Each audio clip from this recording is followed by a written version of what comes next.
Hello, it is I, once again, the Bruce Wayne of War Thunder, OG investigator, and I am now here to review the BF-109 series, and I've decided to call these Docu-Reviews because I give a list of historical facts. I will state the history of the BF-109 while I fly this plane, so in effect it is a short documentary, but I'm also reviewing the plane in War Thunder simultaneously.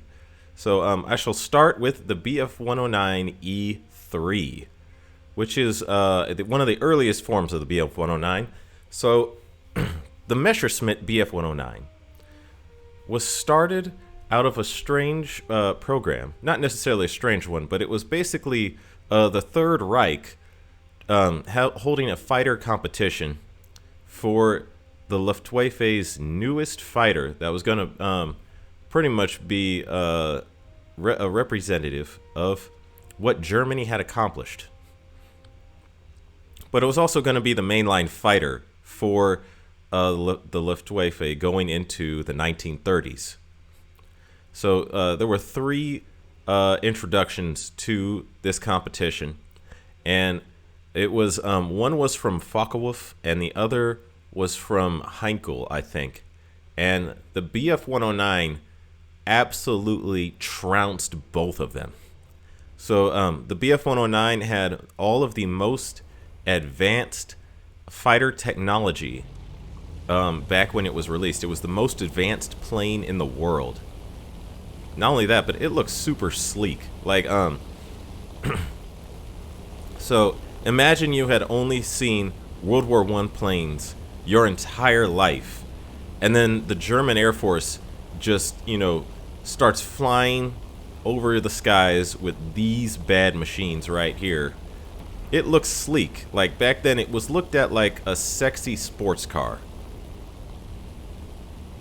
So the BF-109 first saw combat in the Spanish Civil War. So the Germans wanted to actually gain some experience for war, and the Spanish Civil War served as like a kind of dress rehearsal for World War II to them. So in the Spanish Civil War, there were the nationalists, and they were fighting, I believe it was communists, and the Germans went in on the side of the nationalists, and they helped them win the war. With the BF-109s there were sent with German pilots, and I believe it was called the Condor Legion was the name of the group of German pilots sent to fight on the side of the Spanish.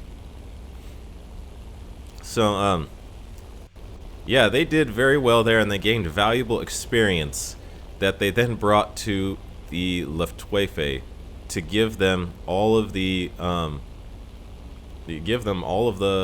necessary skills that they would need that prepped them going into the invasion of Poland.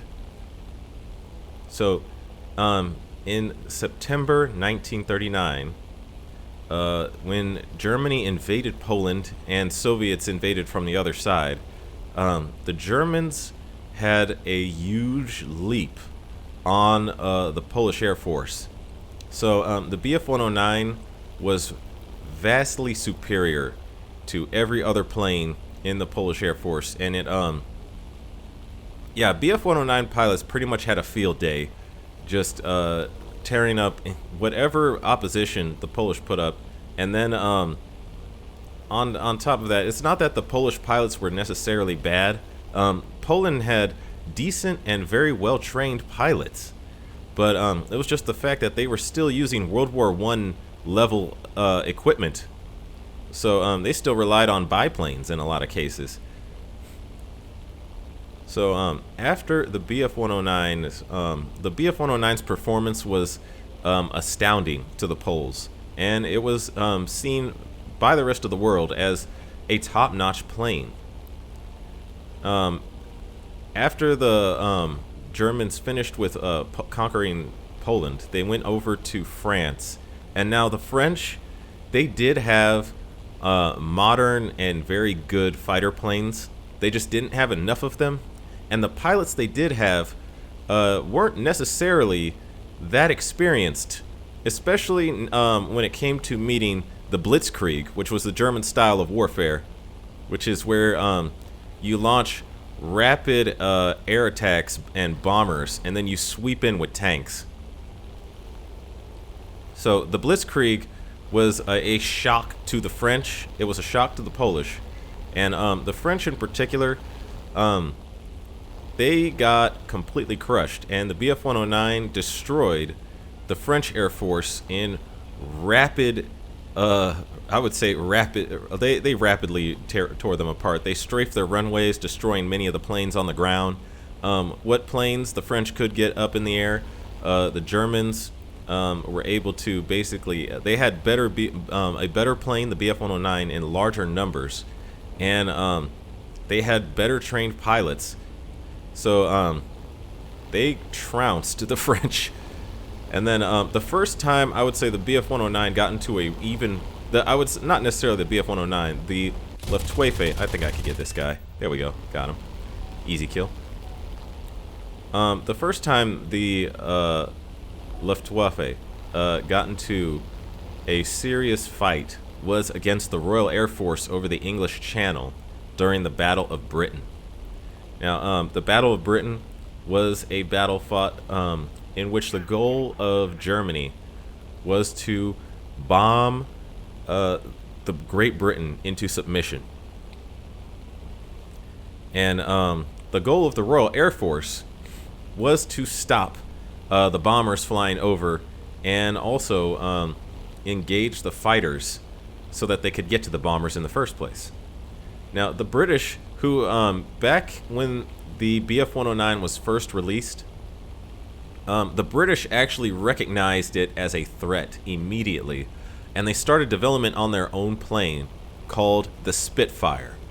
And the Spitfire ended up being a superb aircraft. It's actually a very good match against the BF-109, and the Spitfire could outturn the BF-109. And it's not necessarily the BF-109 was actually not a bad turning fighter. It was very good, but it just wasn't as good as the Spitfire.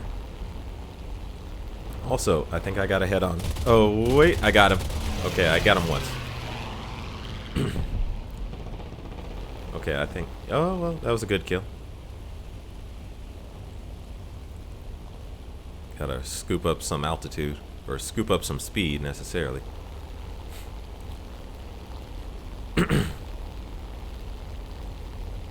So, the Spitfire ended up being a considerable contender against the BF-109. And the Spitfire, the Royal Air Force had two main fighters at the time. One was the Spitfire, and the other was the Hawker Hurricane. Now, the Hurricane, although not as advanced as the Spitfire, was still pretty good, but it had, its main great advantage was it had much greater range than the Spitfire. So the British tactic generally was, I think I got this guy. Okay. The fire may kill him. Unless that guy steals my kill first. Never mind. Okay, now I have to shoot him before that guy gets to him to ensure that I get him. Never mind, I got him. That guy tried to kill steal right there. Got a watch on. So. Oh wait, someone's shooting it. Okay, I'm gonna shoot that AA battery.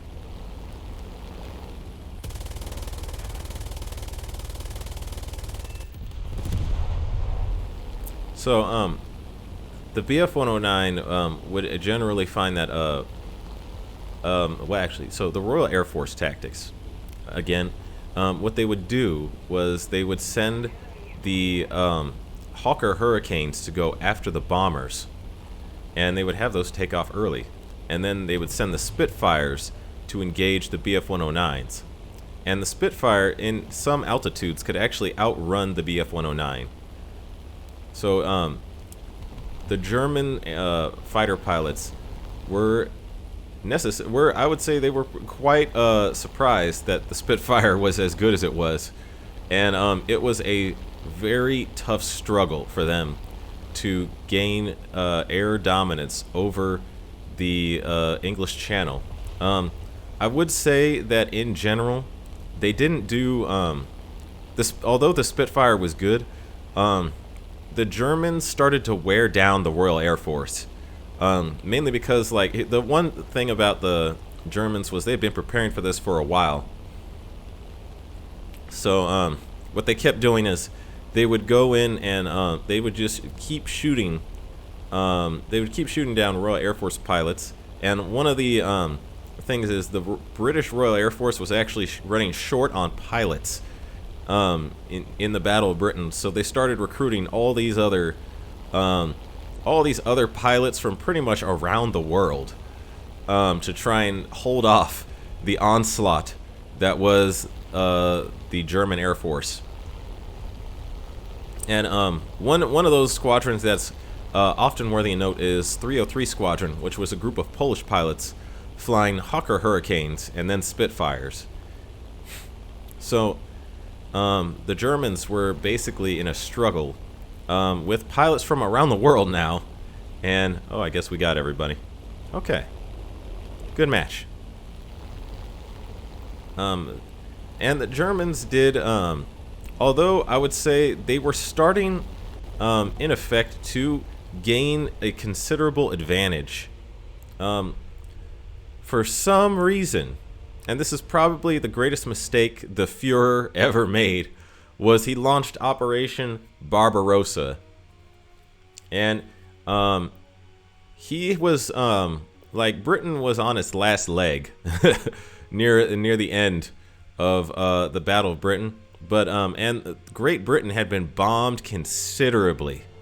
So for some reason, the Fuhrer thought that as long as he had just bombed them into submission, he didn't need to worry about the British, and he could just charge on into Russia and conquer the Russians. So that was a colossal mistake. I shall now go on to the BF-109F, which is the next upgrade in the line of BF-109 fighters. But near the end of the Battle of Britain, the British started upgrading the Spitfire, and in response, the Germans recognized that the new upgraded Spitfires were fast becoming a threat. So they upgraded the BF-109 to this version right here, which is the BF-109F variant, which features some improvements to the engine, and the armament is shifted from, instead of two wing-mounted 20 millimeters and a two nose-mounted machine guns, there's now a machine gun in the engine cowling that goes right down through the propeller. And the advantage of that is it's actually more accurate if your plane is shooting from the nose. So if you'll see here, there's machine guns in the nose, and then there's a cannon poking out of the engine. And that's actually much more accurate for a pilot that's aiming to shoot in front of him. So the BF-109F variant had top-notch engine performance and deadly accuracy. And the F and the G versions of the BF-109 were really the ones that did the vast majority of combat in World War II. So, the BF-109, it was still upgraded, and it was still very good. But around that time, near the end of the Battle of Britain, the Focke-Wulf 190 was introduced to the German Air Force. And the Focke-Wulf 190 was a mean surprise to the Royal Air Force. So it could early Focke-Wulf 190 could outperform the Spitfire in every way except for a turning fight. So the Focke-Wulf 190 was soon being compared to the BF-109, and some Germans preferred the Focke-Wulf 190, and many still preferred the BF-109. But the Kurt Tonk, who is the designer of the Focke-Wulf 190, I believe his description was the BF-109 was built like a racehorse, and the Focke-Wulf 190 was built like a warhorse. So the Focke-Wulf 190 was tough, and it could actually take a lot of punishment and bring the pilot back. The BF-109, although better at high performance altitude, or at high altitude performance, excuse me, was quite a superb plane. So the BF-109 in general, it still was top notch, but now there was all these other fighters coming out, and its advantage was no longer clear. But it's still, the BF-109 was successfully able to be upgraded throughout the entire war.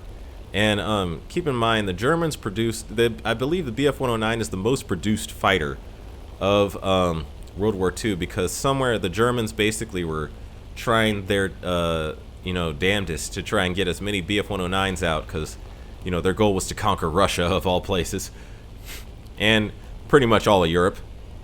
But, the Germans can't, for some reason, after basically bombing Great Britain, rather than invade Great Britain, which I think if Hitler's goal was to win World War II, he massively failed at this. He should have invaded Great Britain, and he probably once it would have conquered Great Britain, the United States would never have been able to use it as a hub for all the weapons and supplies that they would station there to launch the invasion of Germany. So, yeah, it's kind of like you might ask yourself, why did he not invade and conquer Britain? Well, I think it was just two things. One, he was impatient, and two, he was on drugs. So he was actually taking, I think it was crystal meth that was being given to him without his knowledge by his doctor, who was selling it as sort of a miracle drug for stomach aches that he was having. And unfortunately, oh great, we got XP-50s. Yeah, the XP-50 in this game is the only plane that can outclimb the BF-109 and meet you at high altitude. Okay, that guy that dove right now, I'm gonna engage him first. Oh crap, I lost some energy. I can't. Oh crap, this is gonna be close. Or not. Dang, that was ugly. Well, anyway, I shall continue on. So, Hitler was on drugs. He was actually on his doctor was secretly giving him this medicine that he advertised for being a stomach ache, but Hitler's SS chief basically stole one of those packets and had it tested, and it was these tiny gold pouches that the doctor kept the medicine in. And when he tested it, he found it was made of like 90% meth.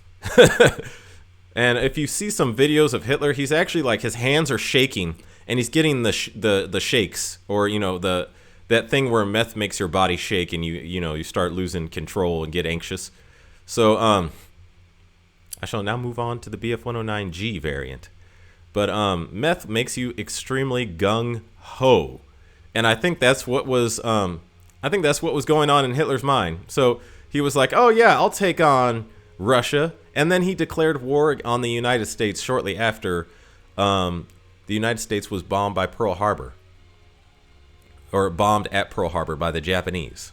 So he now started a war with wars with the Soviets and the U.S., which was pretty much at the same time. That was his mistake. That was dumb. You were asking to get overwhelmed. So, in any case, when the Germans first invaded the Soviet Union in Operation Barbarossa, the BF-109 was leaps and bounds ahead of anything the Soviets had at the time. They had still largely planes based heavily on World War I technology, and the BF-109E was still prominent, but they were just starting to upgrade to the F variant. So yeah, when the Germans first entered Russia, and keep in mind the Russian army was weak because it had been purged horribly by the Soviets. So they took over and they valued party loyalty over any type of competency. So yeah, they purged all the Imperial Russian officers out and replaced them with communists. And yeah, the army was poorly trained. It was very poorly equipped. And when the Germans came in, they dominated. It was ugly. They decimated. I think Russia lost somewhere in the range of like 20,000 planes in the beginning of the war. That's a lot of planes. Even by today's standards, that's a lot of planes. So the Soviets tried putting up these old World War I planes against the BF-109, and it was brutal. It was a brutal bloodbath on the side of the Russians. And the BF-109 once again reigned supreme. And near the, I think somewhere after Operation Barbarossa was launched, the Russians, they had egg on their face, and they started realizing, we have to get extremely serious about this. So there was actually a moment where Stalin said, okay, you know what, forget focusing on all this communist revolution stuff. We need to go save Mother Russia.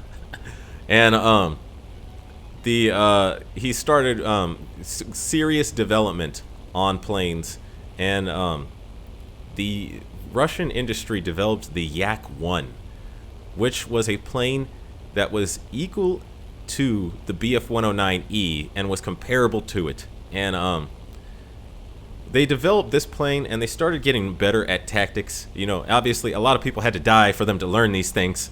And if you don't know, Russia lost more people in all manners over the course of World War II.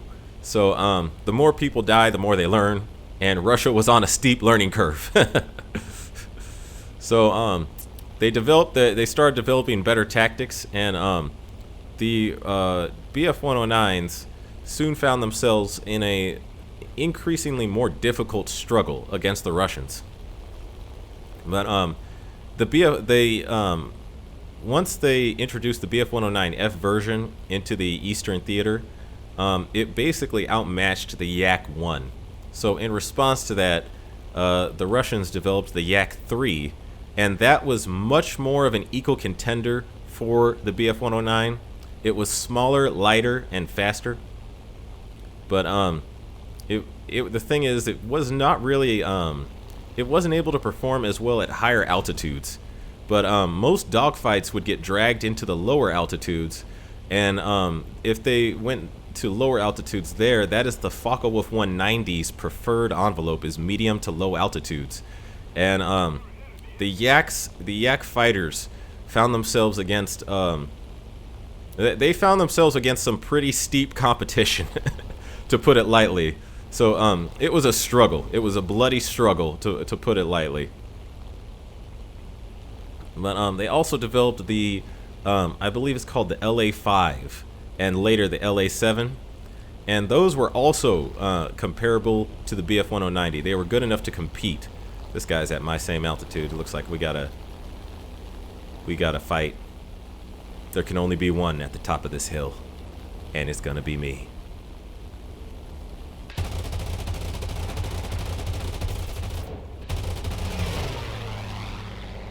Okay, that was an exchange where I won. But looks like, okay, I think I may get him right here. Ah.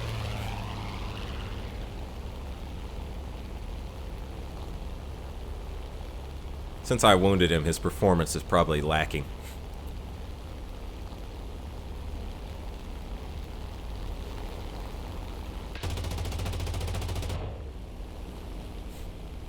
Okay, yeah, he didn't like that. Like I said, I am at the top of the hill now. It was gonna be me. Okay, I think I may need to dive down and take out one of those bombers. Speaking of bombers, so in the middle of... Oh, he came back for more. Or did he? No, he didn't. Okay, never mind. So, in the middle of like the Operation Barbarossa, the United States started introducing a bunch of weapons that it would put into Great Britain and use... Okay, I'm about to tear my plane up if I continue at this speed. Got him. Oh crap, he took out my engine. Okay, my engine. That was a very good dive on that guy. Like, I got a very good dive on him. But I need to land now. My engine's messed up. So, yeah, as things started dragging on and getting more and more bloody on these... Actually, no, wait, could I... No, I couldn't take that. Okay, my engine will break before I could get over to him. And there's this other guy following me.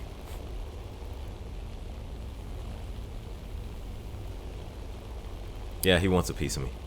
Wait, is everyone on my team dead? Oh, oh crap, yes they are. It's just me and some other guy. Oh, okay, well, I guess that was that. I'm about to have my hands full, just like the Germans did in World War II.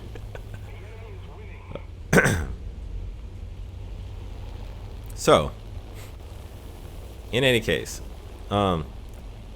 in the middle of the Russian invasion, or the German invasion of Russia, when things started getting, oh, I did get him. When things started getting more and more dire, the Allies started launching bombing raids on Germany from Great Britain, and these were primarily American B-17s, because the Americans did daylight bombing raids, and meanwhile the British did nighttime bombing raids. So, in the midst of all of that, the Germans started getting kind of overwhelmed, but they did send their fighters nonetheless to go up and intercept these bombers. Now, the German tactic to kill American bombers during the day was to find them, was to basically meet them at altitude and then dive on them head on and try to shoot out the cockpit. So, I will say it is telling that the United States lost more personnel in American bombers getting shot down than we lost in the entire ground campaign of the European theater. So, the German Air Force, it was a bloody struggle once again. Like, it's actually difficult to imagine a scale of war. Like, it's so easy to just talk about it, but like to imagine the scale of that many people just signing up, risking their life, and then getting blown to pieces. It's like, and this is happening on a global industrial scale that has never been seen in the entire history of mankind. Like, it's really difficult to just sit back and soak all that in. But nonetheless, the BF-109 was finding itself contending against American planes, not just in North Africa, but also in the Eastern Front, mainly because the Americans. So what really won the war for the Allies was America's production capacity. So we produced more munitions and planes than pretty much, I would say, the entire world combined. We produced so much weapons, and then we gave weapons to pretty much anyone who was going to be fighting the Axis powers. So pretty soon, the Germans started finding P-39 Aerocobras and P-47 Thunderbolts on the Soviet side because the Soviets, although they did develop their own planes, they simply could not make enough of their good planes to match the German Air Force. So we gave, dozens of these planes, large, hundreds of planes to, maybe even thousands of planes to the Soviets through the Lend-Lease program. And we gave a bunch to the British. And We even get, like, the British, they got a fair amount of, mainly, like, what we did was we armed their naval air arm. So we gave them Wildcats, we gave them Hellcats. Oh my goodness, I did not even see that guy. We gave them Wildcats, we gave them Hellcats, we gave them Corsairs. That guy was sitting above my airbase waiting for me to take off and then pounced. I can't even be mad at that. Anyway, I shall now move on to the latest and greatest variant of the BF-109. The BF-109 K4. So this is really the final version of the BF-109. And it was introduced late in the war, but even at being introduced this late in the war, it was still one of the best planes. It was still able to easily meet the latest Spitfires and the latest P-47 Mustang on equal footing, if not better. So the BF-109, it was enduring. It had endured a lot, to put it lightly. It had endured a lot. It had fought against pretty much every other plane in the world, almost, and it was able to keep getting upgraded and survive throughout all of that. But what really did the Germans in was the fact that we had cut off their oil supply from North Africa. So in the North African campaign, the Allies, mainly the British and the US, entered North Africa to kick the Germans out to choke off their oil supply. And that affected how much fuel they could produce. And once we'd wrecked their fuel lines, the German Air Force, it was just a ticking time bomb before they ran out of fuel. Their days were numbered. And in the latter stages of the war, the BF-109, it was still one of the best planes in the world. Actually, you could arguably say the upgraded version of the BF-109 in a lot of ways is superior to even the latest upgraded Spitfires and the latest American fighters. But what couldn't the real problem with I would say the Allied bombing raids over Germany was that they did not have a good enough fighter plane to escort the bombers all the way to Germany. The U.S. Air Force was relying on, or U.S. Army Air Force, if we want to get technical. The U.S. Army Air Force was relying on the P-47 Thunderbolt, which had too short a range. So what the Germans would do is they would have their BF-109s and Focke-Wulf 190s take off, and then they would just instead of engaging the forces that they could see on radar, so the bomber force and the fighter force directly, they would just hang back and wait for the P-47s to run out of fuel, and then they would have to turn back home to land on the British Isles. And once that happened, then the BF-109s would jump in, and the Focke-Wulf 190s too, and they would just start tearing up Allied bombers. And without their fighter cover, bombers were not, they were sitting targets. I mean, they did have defensive machine guns a lot of time, but they did not, I'll just say, they stood no chance in air-to-air combat against Focke-Wulf 190s and BF-109s. So, later on, the Americans developed the P-51D Mustang.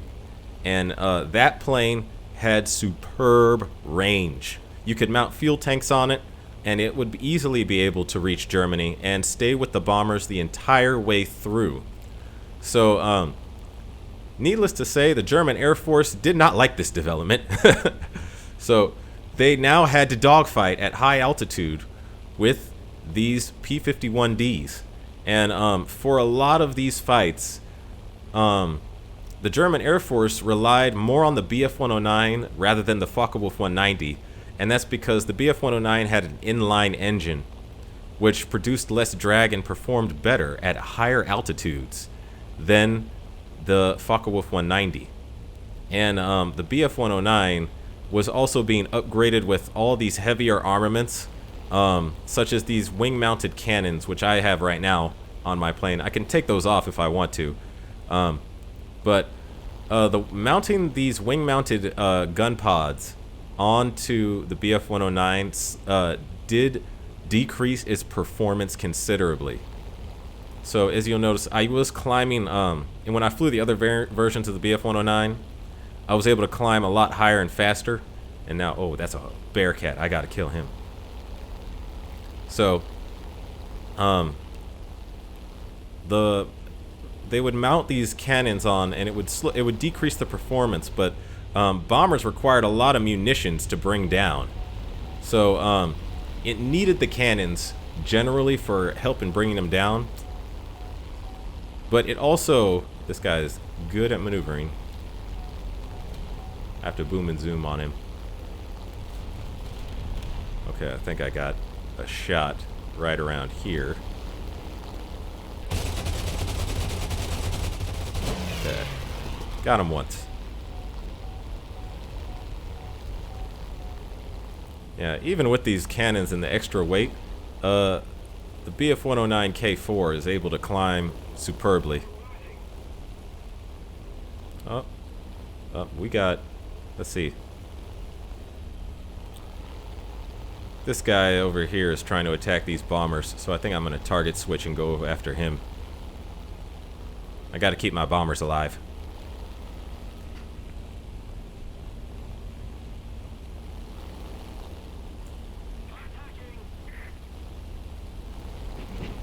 Okay, the F8 Bearcat's after me, but I'm gonna see if I can help this guy out first. Okay, I got a hit on him. Okay, that Bearcat is really after me. I hit him once and he did not like that. Oh, now they're both going after him. Oh, that's not good. Okay. Sorry, Spitfire, but I was made to kill you. There we go. And now my engine's out. But I took them both with me. Because I'm evil. That was it. Okay. Satisfactory. Even though I'm dead, satisfactory. My engine is gone. But it was totally worth it. Oh, someone else after me. Oh no, that was that.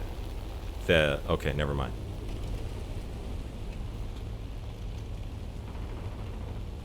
Somehow, I still have some throttle. I definitely will not make it to the runway, though. Yeah, that's not happening. So, in any case, the BF-109, once it found itself in a struggle at high altitude with P-51Ds and trying to get these bombers, it started basically ending up overwhelmed. The German Air Force, that is. The BF-109 was mainly their primary fighter that they would rely on for even the latter stages of this war, but with their fuel lines cut, eventually it wore them down. And one historian put it in the best way possible that I can think of. He said that the German Air Force was like a blanket, and it had a very limited amount of space it could stretch. So it was being torn at from all sides until it was ripped in half, and then there was nothing left. So near the ending stages of the war, the BF-109 was still a top-notch fighter, but the Germans were running out of fuel, and they were running out of pilots. And keep in mind, it's telling though that at the end of the war, the BF-109 managed to get more kills, more air-to-air kills than any other plane. It produced about over 2,500 aces, and 3 of those aces managed to get over 300 kills, including the highest scoring ace in all of World War II, Eric Hartman.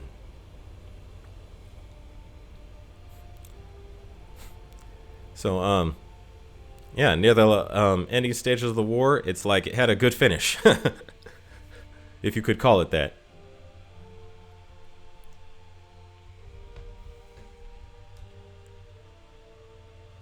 So anyway, that is my conclusion of the BF-109 is in this game. Its climb rate is astounding. It is much more of a boom and zoom fighter, but it can turn pretty well. I highly recommend you use this plane in War Thunder. Wait, that's all I got for you guys today. If you like my content, please like and subscribe. OG Investigator, signing out. Farewell and following seas.